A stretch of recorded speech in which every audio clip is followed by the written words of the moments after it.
was moving, but the majority of the board was idle. Worship.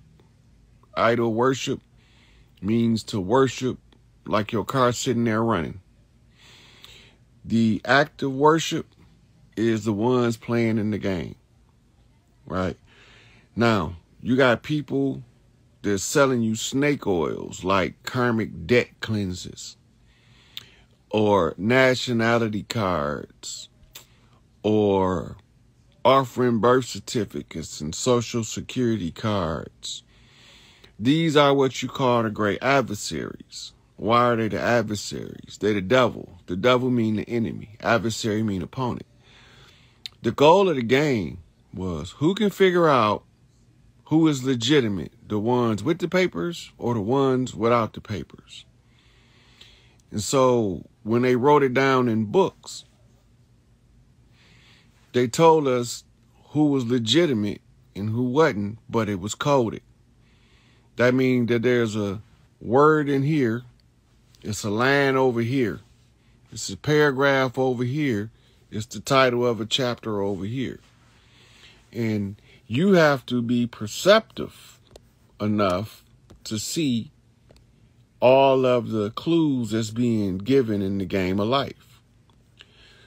When you are perceptive enough, you are no longer collecting clues. Now you cash them in. They call that cashing a receipt. Your clues is your breadcrumbs that lead you down the path. Every religion and every form of education that is required for the filling out of papers is making your allegiance to the one that we call the devil. Now you gotta remember, devil don't mean no spooky shit. It just mean the enemy, the adversary, the opponent, the one who's playing from the other side of the table. It's a gentleman's game. But you got to be a mastermind to play. In order to be a mastermind, you need a lot of seclusion because it's a board game. So you got to be bored to play it. And in the boredom, they say the idle mind is the devil's workshop. Well, the only reason that would be is because that's the only place to confront your own personal devil. Right?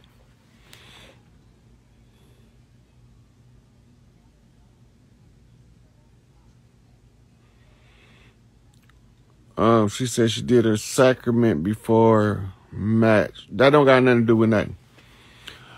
Look, this game that we've been tricked into, we've been playing this game under duress and by deception. As soon as we figured it out, it was easy to overcome then, because then we knew that the controlling position on the board is called the position of right.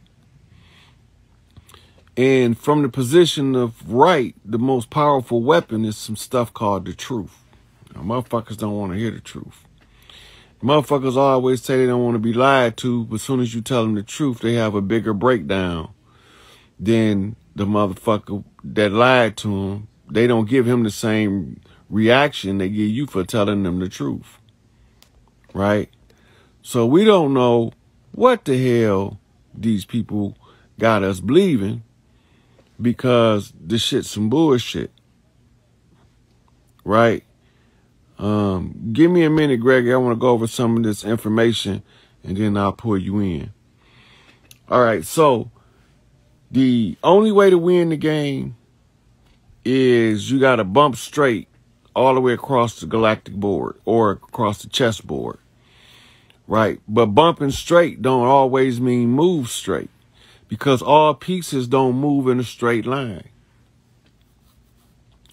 Pawns only move forward.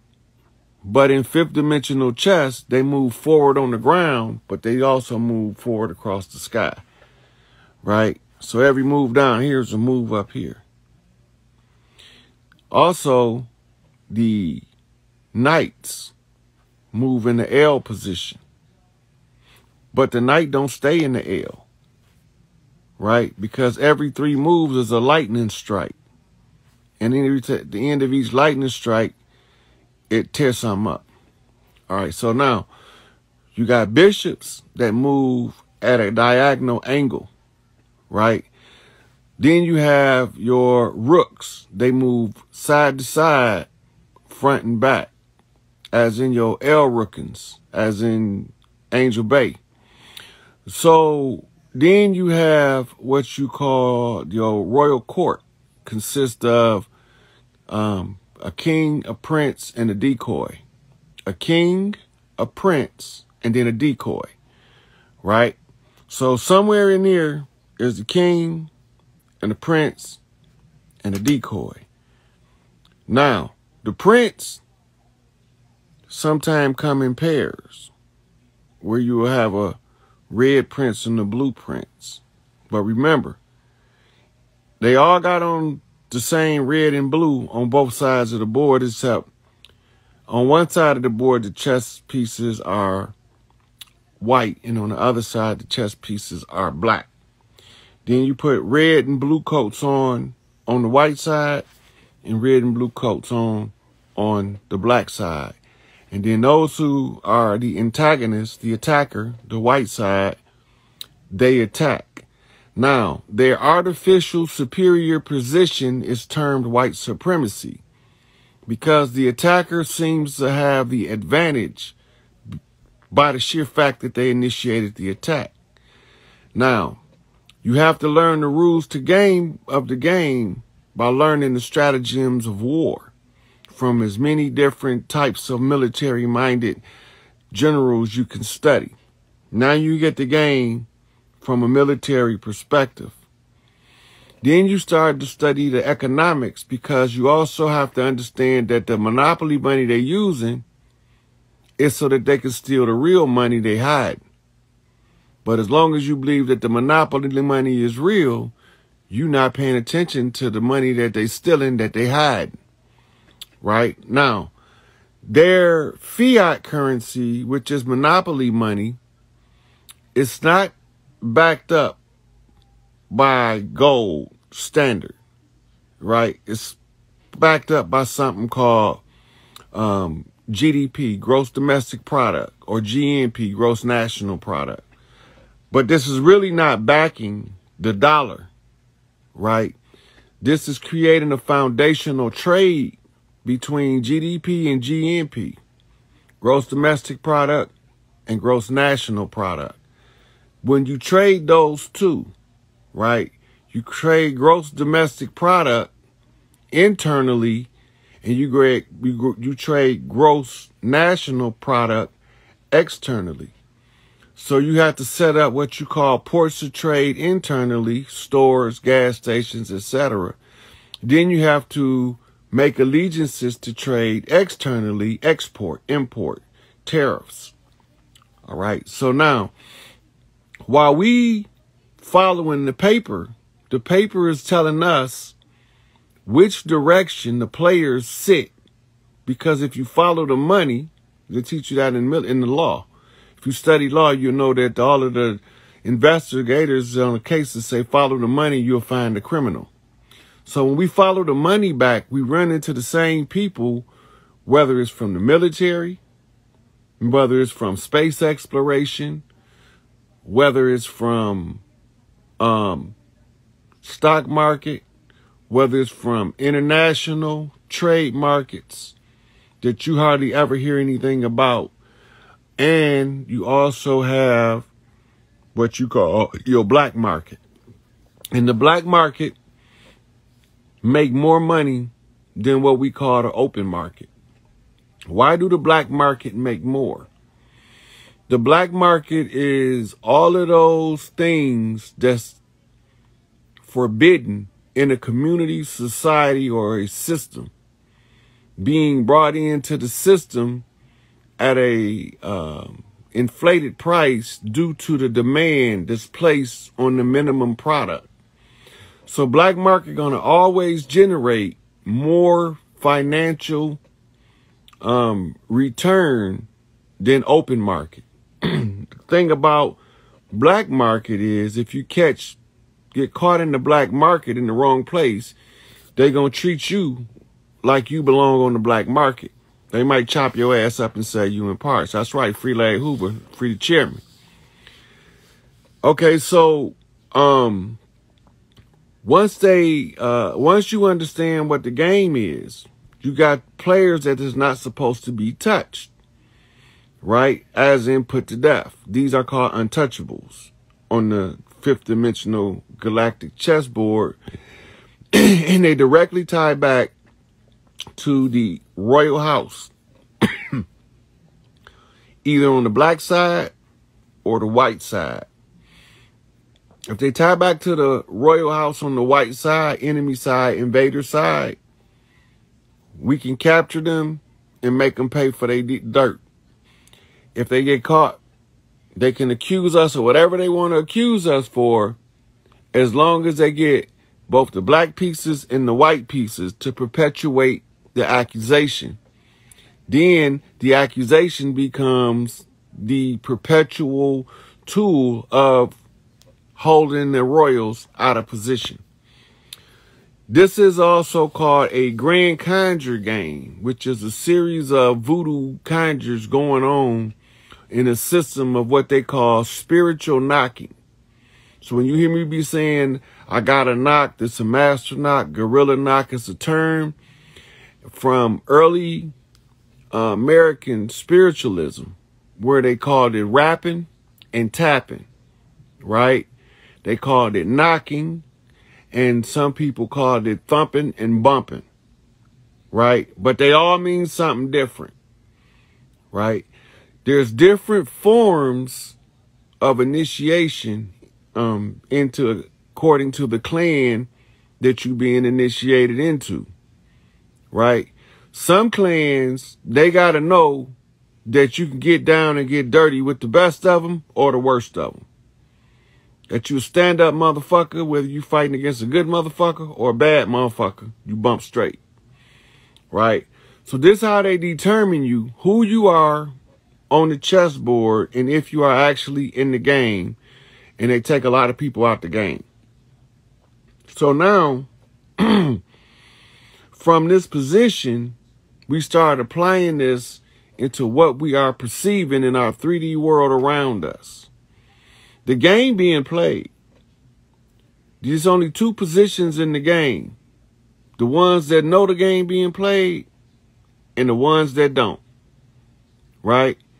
Then you have the ones that know the game is being played that dissent with the entirety of the game, right? They call them the po-righteous teachers, the 5%ers.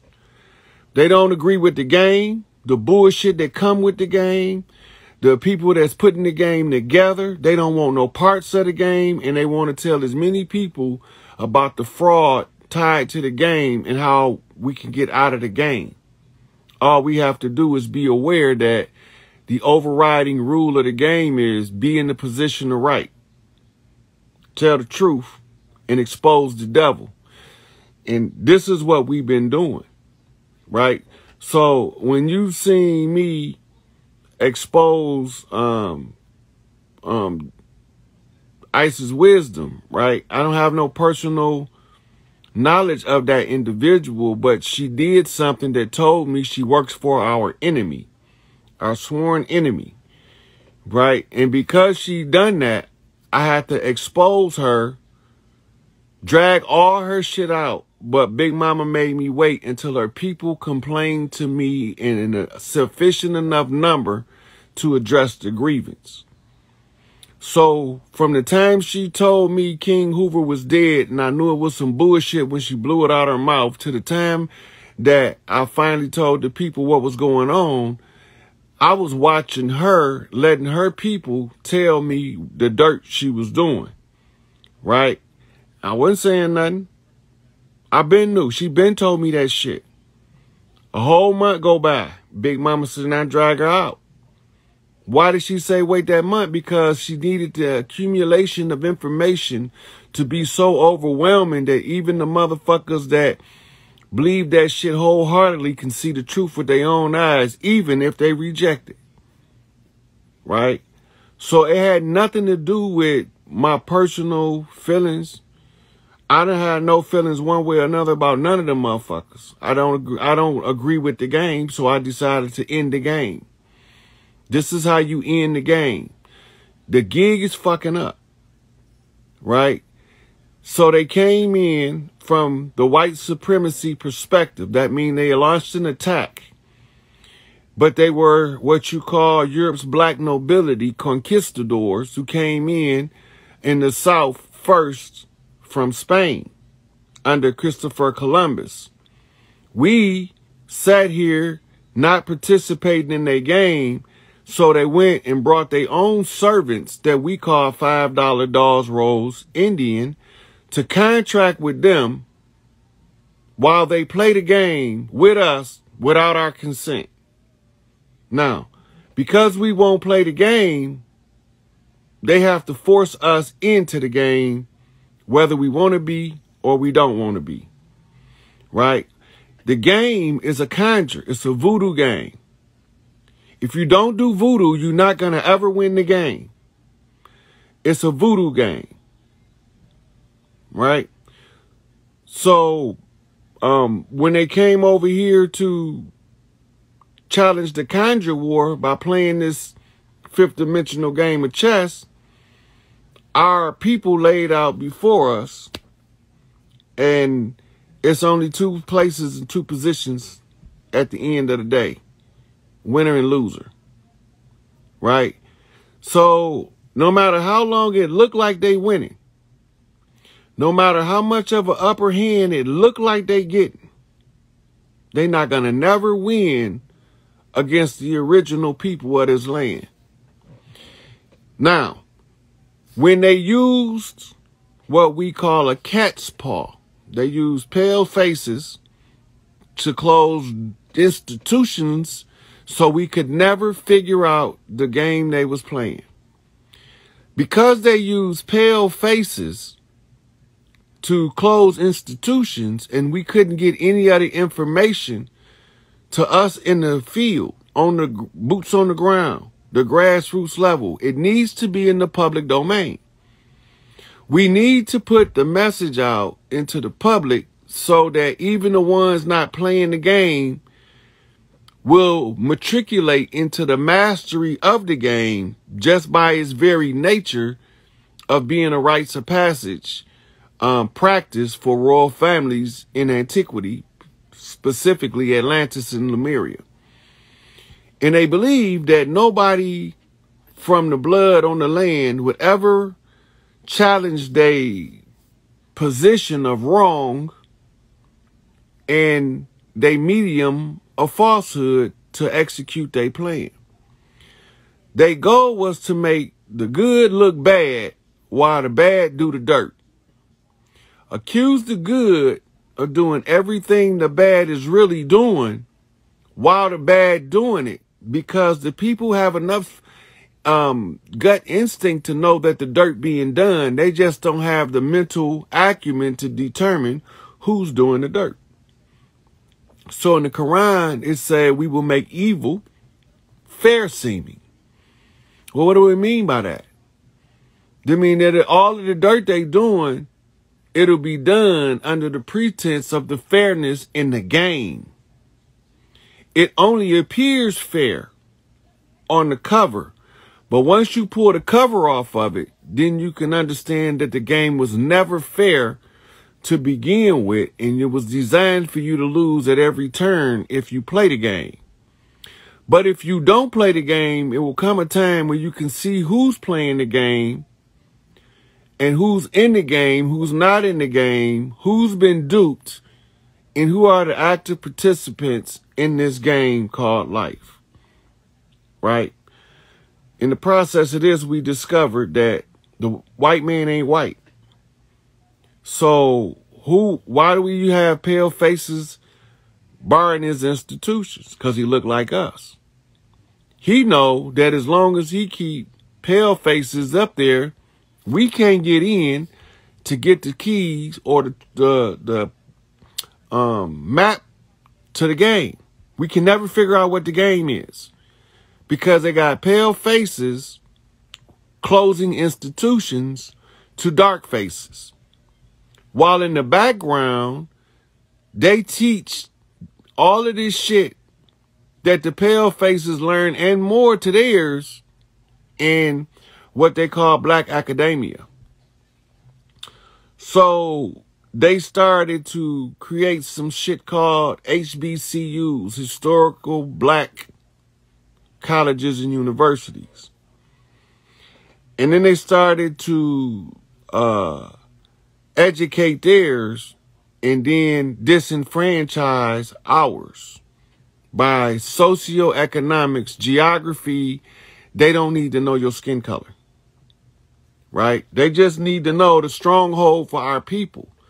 The strongholds for our people has always been these metropolises they call big cities, concrete jungles, Los Angeles, Phoenix, Houston, Dallas, Washington, Portland, Boise, Des Moines, all these big cities. This is where we go in our layer to communicate with each other, do business, and then we go back to Big Mama house or back to Mama house, right? Well, they start undermining us and they never stop bombing us. They was bombing us in our face and skewing the narrative to make us look criminal. Now, I did a video on Philadelphia Move, and Sister Ramona Africa explained how